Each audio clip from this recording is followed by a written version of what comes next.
Good morning বন্ধুরা, কেমন আছো সবাই? আশা করি সবাই খুব ভালো আছো। আমিও ভালো আছি। আমার এক আকার স্বপ্ন চ্যানেলে তোমাদেরকে অনেক স্বাগত আর ভালোবাসা জানিয়ে আজকের ভিডিওটা শুরু করছি। আজকে হলো বৃহস্পতিবার, আর আজকেও না আমি সকালবেলা অনেকগুলো কাজ সেরে ফেলেছি। আসলে কি বলতো, সকালবেলা কয়েকদিন ধরে উঠতে একটু দেরি হয়ে যাচ্ছে, মানে ওই 6টা নাগাদ উঠি। তো উঠেই না রিশানকে রেডি করতে করতে আমি ছোট ছোট কাজগুলো করে ফেলি। তো সেই জন্যই তখন আর ভিডিও অন করা হয় না, কারণ তখন যদি ভিডিও অন করি তাহলে কাজগুলো করতে একটু দেরি হয়ে যায়। তাই বাসি কাজগুলো সারতে সারতে রিশানকে রেডি করে নিয়েছিলাম, আর ওকে রেডি করে স্কুলে পাঠিয়ে দিয়ে তারপরে আজকেও অল্প কিছু কাঁচা ছিল, তো সেই কাঁচাগুলো কেচে নিয়ে একবারে স্নান করে নিয়েছি।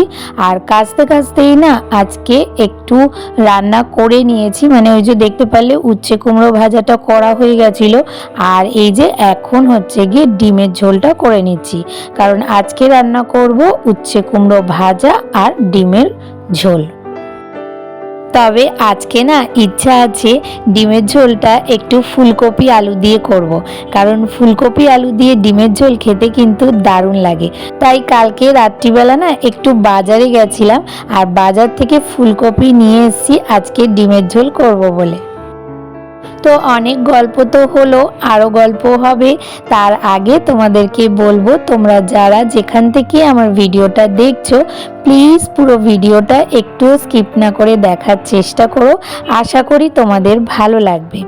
আর যদি আমার ভিডিওর কোনো একটা অংশ তোমাদের ভালো লেগে থাকে তাহলে তোমরা যারা নতুন বন্ধুরা আছো এখনও আমার চ্যানেলটাকে সাবস্ক্রাইব করোনি, তারা প্লিজ আমার চ্যানেলটাকে সাবস্ক্রাইব করে দিও। আর এদিকে দেখো ডিমের ঝোলের যে কষাটা রেডি করেছিলাম সেই কষার মধ্যে আলু, ফুলকপি, ডিম সব কিছু দিয়ে ভালো করে আর একটুখানি কষিয়ে নিয়ে জল দিয়ে দিলাম। এবার এটা একটু ফুটে যাবে আর আলুটাও সিদ্ধ হয়ে যাবে। তো এই যে দেখো আলুটাও কিন্তু এখন সিদ্ধ হয়ে গেছে, তাই আমি লাস্টে একটুখানি গরম মশলা দিয়ে দিলাম। আর এই গরম মশলা তার সাথে ফুলকপির গন্ধে পুরো রান্নাঘরটা আমার মমা করছে। দারুণ টেস্টটাও হয়েছে জানো তো, শুধু একটু নুন লাগবে, তাই নুনটা দিয়ে দিলাম। আর এইদিকে দেখো কি অবস্থা, তাড়াহুড়ো করে কাজ করতে গেলে যা হয় আর কি। আসলে রিশানকে আনতে যেতে হবে, তো তাই একটু তাড়াহুড়ো করছি। তো এই যে দেখো ডিমের ঝোল আমার একদম রেডি হয়ে গেছে, এবার রিশানকে আনতে চলে যাব। আর তারপরে স্কুল থেকে এসে এদিকে শাপলাগুলোকে গুছিয়ে রাখছি, কারণ কালকে যে বললাম না বাজারে গেছিলাম, তো ওখান থেকে অনেকগুলো শাপলা নিয়ে এসেছি, কারণ আমার শাপলা খেতে খুব ভালো লাগে। তবে এটা যদি আমি এমনি রেখে দিই তাহলে শুকিয়ে যেতে পারে। আর আজকেই তো করব না, হয়তো কালকে করব বা পরশুদিন করব, তাই জন্য ভাবলাম যে একটা ভেজা কাপড়ে পেঁচিয়ে ওই ফ্রিজে রেখে দিই। কারণ কি বলতো, বিয়ের আগে আমার বাবাকে দেখতাম যে শাপলা জলের মধ্যে ভিজিয়ে রেখে দিত, হয় গামলার জলে না হলে বালতির জলে রেখে দিত। যতদিন না করতো ততদিন বেশ তাজাই থাকতো। কিন্তু আমি এখন বালতি বা গামলায় যদি রেখে দিই, একে তো আমাদের ঘর ছোট, তারপরে যেখানেই রাখবো না কেন রিশান হয়তো সেই জলটা নিয়ে ঘাটাঘাটি করবে, তাই জন্যই ভেজা কাপড়ে পেঁচিয়ে ওই ফ্রিজের মধ্যে রেখে দিলাম। আর যেহেতু আমার সবজির টবটার মধ্যে একটা পেপার দেওয়া আছে, তাই নিচের সবজিগুলো ভেজারও কোনো চান্স নেই। আর তার মধ্যে জিপলক ব্যাগে তো রয়েছে, তাই অন্য কোনো সবজি নষ্ট হওয়ার কোনো চান্স নেই। তো যাই হোক, রনকে খেতে দিয়ে দিলাম, ও খেয়ে দিয়ে বেরিয়ে গেল। তারপরে রিশান আর আমার শ্বশুরমশাইকেও সকালে টিফিন দিয়ে দিয়েছি, তো ওরা খেয়ে নিচ্ছে। আমি খাইনি এখন, আমি একটু পরে খাবো। আমি রান্নাঘরটা পরিষ্কার করে নিয়ে তারপরে খাবো। আর ওইদিকে সুপ্রীতি আমাকে কমেন্ট করে বলেছে, সুন্দর ভিডিও, কথাগুলো ভালো বলেছো, কিন্তু বলার ধরনটা মনে হচ্ছে রিডিং পড়ছো, একটু সুন্দর করে বলো। তো প্রথমেই বলি, কমেন্টটা পড়ে আমার খুব ভালো লেগেছে, কারণ তুমি আমার পুরো ভিডিওটা দেখেছো, আমার কথাগুলো শুনেছো বা আমার কথা বলার ধরনটাকে ক্যাচ করেছো, সেটা শুনে বা দেখে আমার খুব ভালো লেগেছে। আর আমাকে আমার কথা বলার ধরনটাকে একটু চেঞ্জ করতে বলেছো, তো সেটা আমি অবশ্যই চেষ্টা করব। আসলে কি বলতো, আমি হয়তো খুব সুন্দর করে কথা বলতে পারি না, হতেই পারে, সবার তো সব গুণ একবারে হয় না। তো আমার কথা বলার স্টাইলটা হয়তো অত সুন্দর নয়, কিন্তু আমি নর্মালি বাড়িতে যেমন কথা বলি, যেভাবে কথা বলি আমি তোমাদের সাথে সেভাবেই কথা বলি। তাও ঠিক আছে, তুমি যখন বলেছো আমি অবশ্যই চেষ্টা করব একটু সুন্দর করে কথা বলার, আর এটা মনে হয় আমারই উপকারে আসবে, তাই না? তো যাই হোক, তোমাদের সাথে কথা বলতে বলতে কিন্তু এদিকে আমার সমস্ত কাজ কমপ্লিট হয়ে গেছে। এখন এই যে সকালের খাবারটা খেয়ে নেব। আজকে ওটস করেছিলাম, তো ওটসটাই খেয়ে নেব। আর সকালের খাবার খেয়ে তারপরে এদিকে চলে আসলাম সদাইগুলো গোছাতে। আমি যে মাসের সদাইগুলো কালকে যে বললাম না বাজারে গেছিলাম, তো সবজি বাজার তো এনেছি, তার সাথে মেন উদ্দেশ্য ছিল সদাই আনার, মাসের সদাই, তো সেটাই আনতে গেছিলাম। তো ওটা আজকে ভাবলাম যে গুছিয়ে ফেলি, কারণ কি বলতো ওই কালকে কালকে করতে গেলেই না আমার লেট হয়ে যায়, ওগুলো পড়েই থাকবে ওরকমভাবে, তো সেই জন্য ভাবলাম আজকেই করব। তার জন্য দেখো এগুলো সব এখানে বার করে গুছিয়ে নিয়েছি। আর এইভাবে গুছিয়ে নিলে না আমার খুব সুবিধা হয়, দেখে দেখে খুঁজে খুঁজে কৌটোগুলোতে ঢালতে খুব সুবিধা হয়, সেই জন্য আর কি সব কিছু গুছিয়ে নিয়েছি।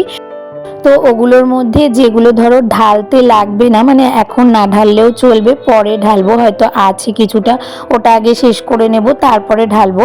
তো সেগুলোকে একটা না আমি বড় কৌটো আছে সেটার মধ্যে রেখে দিই, তো ওটার মধ্যে রেখে দিয়েছি। আর তারপরে বাদবাকি যেগুলো একদম খালি হয়ে গেছে সেগুলোকে এক এক করে ঢেলে নিচ্ছি। আর এই মাসে জানো তো একটু অল্প অল্প করেই সব জিনিস এনেছি, যেগুলো একদম ফুরিয়ে গেছে লাগবে সেগুলোই এনেছি, কারণ বুঝতেই পারো এটা তো পুজোর মাস, আর পুজোর সময় তো অত বেশি ঘরে খাওয়া হয় না, বেশিরভাগ বাইরেই খাওয়া হয়, তো সেই কারণেই আর কি অল্প অল্প করে এনেছি। তবে কিছু জিনিস এনেছি যেগুলো ধরো ওই বাড়িতে হয়তো স্পেশাল কিছু রান্না করে খাওয়া যাবে, ধরো যেমন বাসমতি চাল, তারপরে গোবিন্দভোগ চাল, মানে পোলাও, বিরিয়ানি, ফ্রাইড রাইস, এরকম যদি কখনো করে করে খেতে ইচ্ছে করে তাহলে সেই সব জিনিসগুলো এনে রেখে দিয়েছি, যাতে পুজোর সময় একদম স্পেশাল স্পেশাল খাবার রান্না করে খেতে পারি। আর কি জানো তো, আমি, রিশান বা রণ, আমরা তিনজনেই না খুব খেতে ভালোবাসি, তবে আমাদের চেহারা দেখে কিন্তু বুঝতে পারবে না, কারণ আমরা খাই ঠিকই কিন্তু খাবারগুলো কোথায় যে যায় সেটা বলতে পারবো না, শরীরে লাগে না, তবে আমরা খেতে ভালোবাসি। তো সেই জন্যই আর কি চেষ্টা করি ঘরে সেই রকম জিনিসগুলো এনে রাখার, যে হয়তো কোনো স্পেশাল কিছু রান্না বা অন্য রকম রান্না, কারণ আমার না একটু অন্য রকম ঘুরিয়ে ঘুরিয়ে রান্না করতে ভালো লাগে, আর সেটা খেতেও ভালো লাগে, কারণ একঘেয়ে খাবার খেতে ভালো লাগে না। তো সেই জন্য আমি ট্রাইও করি, আর রনও সেটাকে টেস্ট করে, কখনো কোনো ভুল হলে বা খারাপ লাগলে সেটা বলে যে এটাতে এটা কম হয়েছে, এটাতে এটা বেশি হয়েছে, তখন আবার সেটাকে ঠিক করার চেষ্টা করি, কিন্তু তবুও ডিফারেন্ট ডিফারেন্ট রান্না করার চেষ্টা করি। তো সেই কারণেই আর কি কিছু কিছু জিনিস না এনে রাখি, যেটা আর কি নর্মালি কিছু করে খেতে পারবো। আর তারপরে এই যে দেখো আমার সমস্ত সদাই কিন্তু একদম ঢালা হয়ে গেছে, আর সব কৌটো জায়গাটা জায়গায় রেখেও দিয়েছি। এখন শুধু এই টেবিলটাকে মুছে নিলেই হয়ে যাবে। তো এটা কিন্তু একটা বড় কাজ, জানো তো, এই সদাই গুছিয়ে গুছিয়ে রাখা, ঠিক ঠিক জায়গায় সব কিছুকে রেখে দেওয়া, এটাও কিন্তু একটা বড় কাজ। আর এটা ঠিক মতো না রাখলে অনেক সময় হয় কি, হয়তো কোনো জিনিস রয়ে গেল, আবার আনা হয়ে গেল, হয়তো খুঁজে পাচ্ছি না, এরকম হয়ে যায়। তো সেই জন্য সদাই গুছিয়ে রাখাটাও কিন্তু একটা বড় কাজ। আর তারপরে চোখ মুখ ধুয়ে ড্রেসটা চেঞ্জ করে ভাবলাম যে একটুখানি বসবো। ও মা, দেখি খাটের ওপর এক গাদা জামা কাপড় পরে রয়েছে আমার দিকে তাকিয়ে, যে আমাদেরকে ভাঁজ কর, কখন থেকে পরে আছি, সেই কালকে থেকে পরে আছে। কালকে সন্ধ্যাবেলা আর ইচ্ছে করছিল না, তাই জন্য ভাঁজ করা হয়নি। তো এই যে এখন ওই জন্য বসে পড়লাম এগুলোকে ভাঁজ করে নিতে, কারণ খাটের ওপর পড়ে রয়েছে, দেখতেও ভালো লাগছে না। আর তারপরে ওই যে অগোছালো রাখলে আমি তো জিনিস খুঁজে পাই না, কেউই খুঁজে পায় না আমাদের ঘরে। তো সেই জন্য এখনই বসে পড়লাম এগুলোকে গুছিয়ে রাখতে। মানে আমাদের গৃহিণীদের আর কাজের শেষ নেই বলো তো, মানে একটার পর একটা এসেই যায়। যতই ভাবি এইটা করে একটুখানি বসবো, ওইটা করে একটুখানি বসবো, আবার আর একটা কাজ চলে আসে। তো এই সব চলতে থাকে।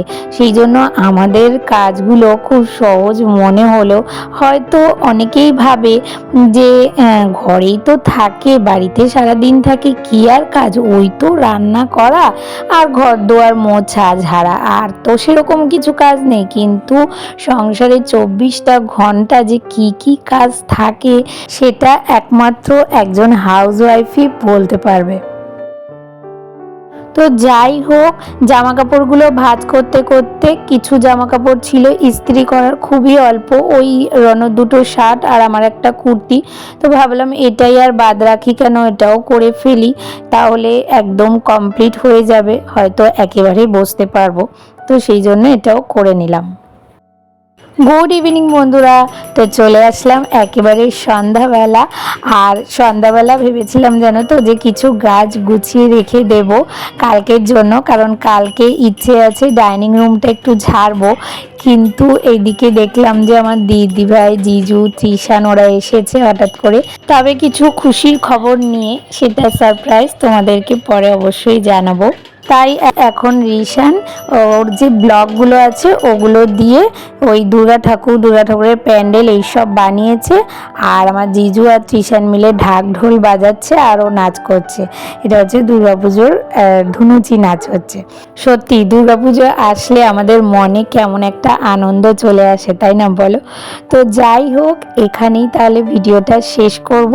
তাহলে আজকের ভিডিওটা তোমাদের কেমন লাগলো? ভালো লাগলে একটা লাইক, কমেন্ট, শেয়ার আর সাবস্ক্রাইব করে পাশে থেকো। আর নোটিফিকেশন বেলটাকে অবশ্যই অন করে অল করে দিও। তাহলে দেখা হচ্ছে নতুন একটা ভিডিওর সাথে। ততক্ষণের জন্য তোমরা সবাই খুব ভালো থেকো, সুস্থ থেকো আর অনেক অনেক স্বপ্ন দেখতে থাকো।